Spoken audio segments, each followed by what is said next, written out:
ஒரு கீழ்த்தரமான செயல்கள் எல்லாம் வந்து முக்தார் செய்யும். முக்தார் எடுக்கக்கூடிய வீடியோக்களை அவருடைய மனைவியே உட்கார்ந்து பார்க்க முடியாத அளவுக்கு தான் வீடியோ எடுக்கிறாங்க. தம்பிலே எப்படி வைக்கிறதுன்னு சொன்னா விஜய் டெல்லியோட இருக்கிற மாதிரி திரிஷா அப்படி நடந்து வராது இப்படி எல்லாம் தம்பில வச்சு திமுக ஜெரஸ் காப்பியாவே தாவேக்கா செயல்படுகிறார். நீ முக்தாரை வந்து அவருக்கு பிறந்திருக்கிற குழந்தைங்களை வச்சு இது முக்தாருக்கு பிறகுற வேற ஒருத்தருக்கு பிறந்தாலும் தாவேக்கா அரசு வந்து ஒரு பழிவாங்கும் செயல்ல வந்து இது அரசியலா கூட இல்லை. இது ஒரு பாத்தீங்கன்னா இது ஒரு ட்ரிபிள்எக்ஸ் வீடியோ மாதிரி தான் பார்க்கணும். ஏன்னா இவங்க ரெண்டு பேரும் கைது செய்யப்படும். குடும்ப விஷயத்துக்கு ஏண்டா இருக்கிறீங்க? பொது விஷயங்களை பேசுங்க, அரசியல் தலைவர்களை பற்றி பேசுங்க. இது போன்ற நபர்களை கைது செய்வது நிச்சயம் வந்து தாவேக்காவை பாராட்டும். வாய்ஸ் ஆஃப் தடாகியின் நேயர்களுக்கு வாழ்த்துக்கள். தொடர்ந்து வாய்ஸ் ஆஃப் தடாகியின் யூடியூப் சேனலை பாருங்கள், சப்ஸ்கிரைப் பண்ணுங்க, லைக் பண்ணுங்க, ஷேர் பண்ணுங்க, கண்டிப்பா கமெண்ட் பண்ணுங்க. இன்னைக்கு நாம பார்க்கக்கூடிய விஷயம் என்னவென்றால் தாவேக்கா ஆட்சி திமுக ஆட்சியை போலவே ஊடகவியலாளர்களை பழி வாங்குகிறதா அப்படின்ற தலைப்புல தான் நம்ம பார்க்க போறோம். காரணம் என்னவென்றால் திமுக ஆட்சியில் திமுக அரசுக்கு எதிராக யார் யார் பேசினார்களோ அவர்கள் எல்லாம் கைது செய்வதும் சிறையில் அடைப்பதும் தொடர்ந்தது. உதாரணமா நம்ம சொல்ல சவுக்கு சங்கர், ரெட்டிக் ஜெரால்டு உட்பட நிறைய பேர்களை நம்ம வந்து சொல்லலாம். அதே மாதிரி வந்து இன்னைக்கு தாவேக்கா ஆட்சிக்கு வந்த உடனே வந்து தாவேக்காவுக்கு எதிராக பிரச்சாரம் செய்யக்கூடிய நபர்களை கைது செய்கின்றது அப்படின்ற ஒரு பேச்சு பொதுதளத்தில் பரவலா பேசப்படும். அதுக்கு உதாரணம் வந்து சமீபத்தில் மாரிதாஸ் வந்து கைது செய்திருந்தார். ஆனா மாரிதாஸை கைது செஞ்சு நீதிமன்றம் அழைத்து செய்ய கொள்ளும் போது சரியான ஆவணங்கள் இல்லை என்று வந்து அவரை வந்து ரிமாண்ட் பண்ண மறுத்து அவர் விட்டுட்டாங்க, அவர் வெளியே வந்துட்டார். இருந்தாலும் அது வந்து தாவேக்கா அரசு வந்து ஒரு பழிவாங்கும் செயல்ல வந்து ஈடுபடும். திமுக ஜெரஸ் காப்பியாவே தாவேக்கா செயல்படுகிறது அப்படின்ற குற்றச்சாட்டு எதிர்கட்சி தலைவர் நம்ம எடப்பாடி பழனிசாமி, திமுக கூட எல்லாருமே வந்து அது பெரிய அளவுக்கு பேசப்படுறாங்க. உண்மையிலே வந்து தாவேக்கா வந்து திமுக மாதிரி ஒரு பழிவாங்கதா அப்படின்னா, ஆனா அந்த மாரிதாஸ் விஷயத்தில் ஒரு தடுமாற்றம் யாருடைய தூண்டுதலிலே காவல்துறை வந்து வழக்கு பதிவு செஞ்சு அவரை கைது பண்ணாங்க. ஆனா அதன் பிறகு வந்து திருச்சி சிவா, அதே போன்று முக்தார் அப்படின்னு சொல்லிட்டு யூடியூபர் முக்தார் இவங்களை கைது செய்யறது நாம அதை கூட ஒப்பிட்டு பார்க்க முடியும்.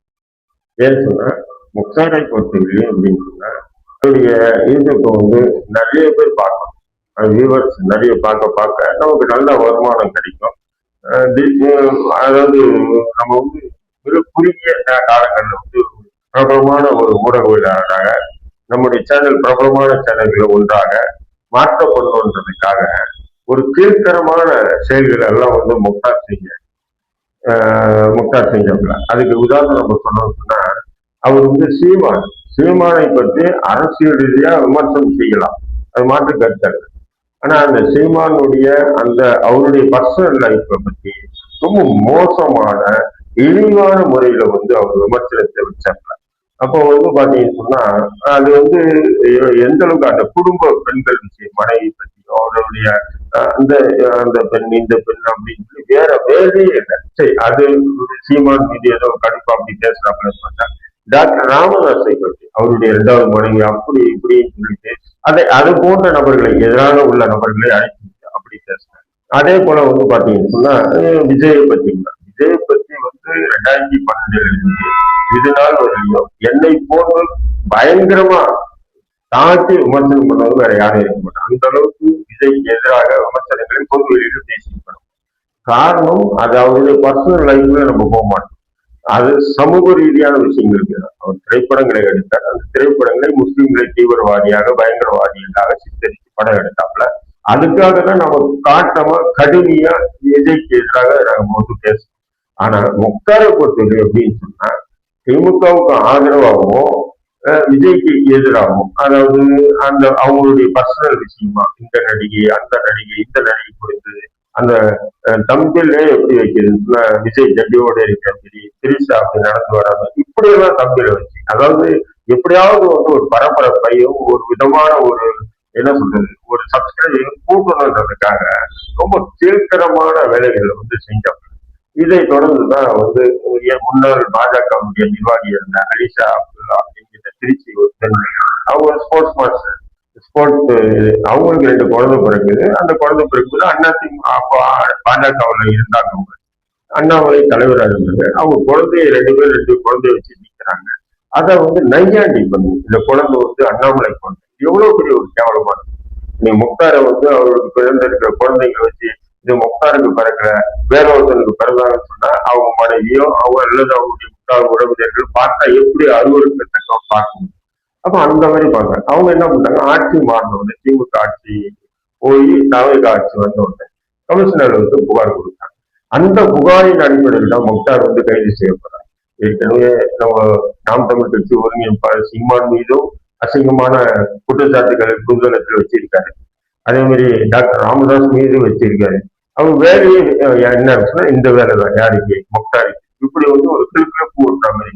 இதே போல வந்து பாத்தீங்கன்னா அவர் எடுக்கிற ஊடகங்கள் எடுக்கிற பேச்சுகள் வந்து ரொம்ப மோசமான கீழ்த்தரமான பேச்சுகள் வந்து எடுப்பாங்க. இப்ப அதை தொடர்ந்துதான் அலிஷா அப்துல்லா வந்து கொடுத்த புகார் அடிப்படையில் கைது செய்தார். அதனால வந்து இவர் ஊடகவியலாளர் பாருங்க, திமுக மாதிரியே வந்து தாவிக்காவும் செயல்படுது அப்படின்னு நம்ம சொன்னோம்னா அது மிகப்பெரிய தவறு. ஏன்னா முக்தாரை பொறுத்த விஷயம் அவர் வந்து இப்ப இல்ல, திமுக ஆட்சியே இருக்கும்போதே அவரை கைது செய்து சிறையை விமர்சனங்கள் செய்யலாம். அரசியல் தலைவர்களை விமர்சனம் செய்யலாம், பிரதமரை விமர்சனம் செய்யலாம், ஜனாதிபதிகளை விமர்சனம் செய்யலாம், சமூக தலைவர்களை விமர்சனம் செய்யலாம். விமர்சனம் செய்வது யாரும் குற்றமாக கருத முடியாது. அதே நேரத்தில் கீழ்த்தரமாக அவரவர் குடும்பத்தாரை வைத்து போலீஸ் அதிகாரிகள் கூட நம்ம விமர்சனங்களை செய்யறோம். ஆனா அவருடைய குடும்பத்தாரை பத்தி விமர்சனம் செய்யும் இது வந்து கேடு கட்ட கீழ்த்தரமான ஒரு அரசியலா, இது அரசியலா கூட இல்லை. இது ஒரு வந்து பாத்தீங்கன்னா இது ஒரு ட்ரிபிள்எக்ஸ் வீடியோ மாதிரி தான் பார்க்கணும். ஏன்னா அவருடைய முக்தார் எடுக்கக்கூடிய வீடியோக்கள் அவருடைய மனைவியை உட்கார்ந்து பார்க்க முடியாத அளவுக்கு தான் வீடியோ எடுக்கிறாங்க. இன்னொன்னு என்னன்னா, முக்தார் கிட்ட ஒரு கெட்ட பழக்கம். நானும் வந்து ஒரு 1000க்கும் மேற்பட்ட சமூக வலைதள தொலைக்காட்சியில நான் இன்டர்வியூ கொடுத்திருக்கேன், பேசியிருக்கேன். ஆனா முக்தார் வந்து எப்படின்னு சொன்னா சில கேள்விகளை எழுப்புவாப்புல. நம்ம அந்த கேள்விக்கு பதில் சொல்லி இருப்போம். ஆனா அந்த பதில் சொன்னதை கட் பண்ணிட்டு அவர் கேட்கிற கேள்விக்கு நம்ம வந்து முடிச்சுட்டு உட்கார மாதிரி ஒரு இது எடிட்டிங்ல வந்து செட்டிங் பண்ணுவாங்க. இதுவும் வந்து ஒரு மோசமான.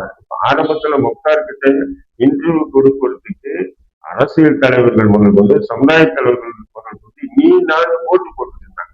ஆனா இன்னைக்கு வந்து முக்தார கூப்பிட்டான்னு சொன்னா யாருமே போக தயாரா இல்லை. காரணம் என்னன்னா அவங்களுடைய தில்லுமுடி, அதாவது ஒரு கேவலமான தில்லுமுடி, அதாவது ஒரு எடிட் பண்ணி பேட்டி கொடுக்கக்கூடிய பேச்சுக்களை வந்து பதில்களை வந்து இரட்டிப்பு செய்வது, இது ஒரு கேடு கட்ட ஒரு யூடியூபர் தான் வந்து முக்தார்.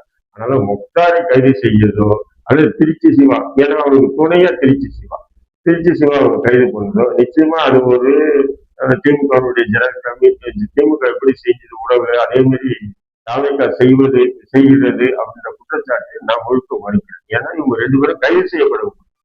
குடும்ப விஷயத்துக்கு ஏன்டா இருக்கிறீங்க? பொது விஷயங்களை பேசுங்க, அரசியல் தலைவர்களை பத்தி பேசுங்க, யாரை பத்தி வேணாலும் பேசுங்க, விமர்சனம் பண்ணுங்க, அது தப்பே இல்லை.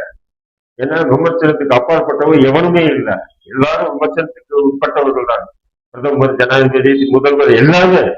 ஆனா நீ அவருடைய குடும்பத்தை பற்றி கேவலமாக, பெண்களை பற்றி கேவலமாக இப்படி தொடர்ந்து நீ போட்டுட்டு இருந்தா அதுக்குதான் காவல்துறை பதிவு அடிச்சிருக்கு. நிச்சயமா இது போன்ற நபர்களை குண்டர் சட்டத்துல கைது பண்ணணும். நான் எப்போதும் பாத்தீங்கன்னா என்னுடைய எதிரியா இருந்தா கூட கைது பண்ணணும், அவனை சிறைப்படுத்தப்படணும், அவனை குண்டர் சட்டம் போடணும் அல்லது வேற ஏதாவது தடுப்பு காவல் சட்டத்துல கைது பண்ணணும் அப்படின்ற ஆசைப்படாத நபர்கள். ஆனா இது போன்ற அயோக்கியர்கள் ஏன்னு சொன்னா தொடர்ந்து பெண்களை பற்றி குடும்பத்தை பற்றி இதே பொழப்பு பண்ணிட்டு இருக்காங்கன்னு சொன்னா இது போன்ற நபர்களை கைது செய்வது நிச்சயம் வந்து தாவல்காவை பாராட்டணும். கைது செய்த காவல்துறைகளை உண்மையிலே வந்து மனதார வரவேற்கிறேன்.